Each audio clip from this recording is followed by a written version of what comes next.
திருப்புகழ் 378.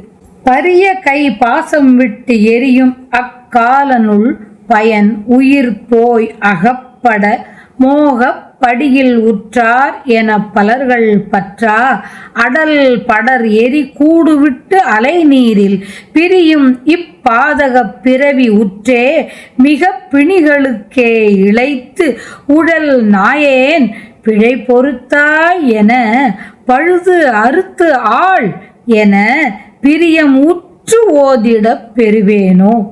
கரிய மெய் கோலம் உற்ற அரியின் நல் தாமரைக்கு அமைவ பற்று ஆசை அக்கழலோர் முன் கலை வகுத்து ஓதி வெற்ப அது தொலைத்தோன் இயல் கடவுள் செச்சேவல் கை கொடியோன் என்று அரிய நல் பாடலை தெரியும் உற்றோர் கிளைக்கு அருணையில் கோபுரத்து உறைவோனே.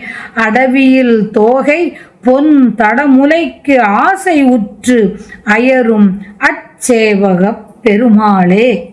பிரியும் இப்பாதகப் பிறவி உற்றே மிக பிணிகளுக்கே இழைத்து உடல் நாயேன் பிழை பொறுத்தாய் என பழுது அறுத்து ஆள் என பிரியமுற்று ஓதிடப் பெறுவேனோ.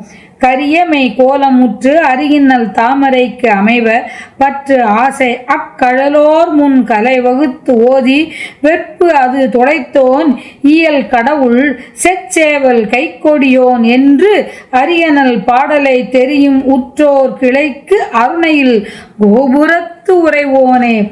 அடவியில் தோகை பொன் தடமுலைக்கு ஆசை உற்று அயரும் அச்சேவகப் பெருமாளே.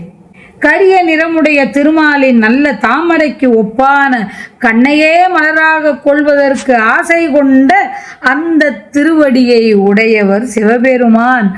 அச்சிவபெருமான் திருமுன்பு கலை நூல் கருத்தை எடுத்து ஓதினவன் ஞான சம்பந்தராக அவதாரமானதை குறிக்கிறார்.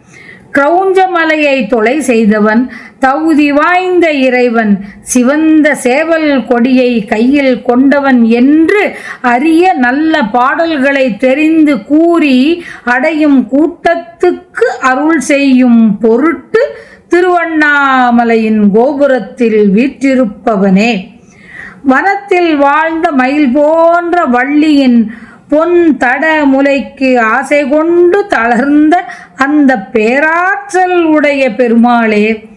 பருத்த பாசக்கயிற்றை வீசுகின்ற அந்த யமனிடத்தே பயனளிக்கும் உயிர் சென்று அகப்பட்டு கொள்ள ஆசை வைத்து இந்த பூமியில் உறவினரான அனைவரும் என் உடலை பிடித்து அடர்ந்து படர்ந்து எரியும் தீயில் உடலை விட்டுவிட்டு தாங்கள் அலைவீசும் நீரில் ஆடி பிரிந்து செல்வர். இந்த இயல்பு கொண்ட பாபத்துக்கு இடமளிக்கும் இப்பிறவியை அடைந்தே மிகுந்த நோய்களினால் களிப்படைந்து திரிகின்றேன்.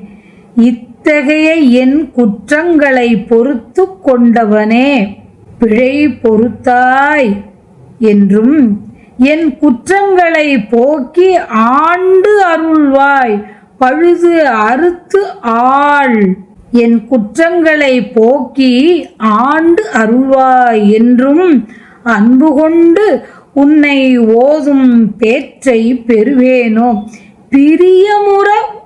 பிரியமுற்று ஓதிடப் பெறுவேனோ. பிரியமுற்று உன்னை ஓதும் பெரும் பாக்கியத்தை அருள்வாயாக என்றவாறு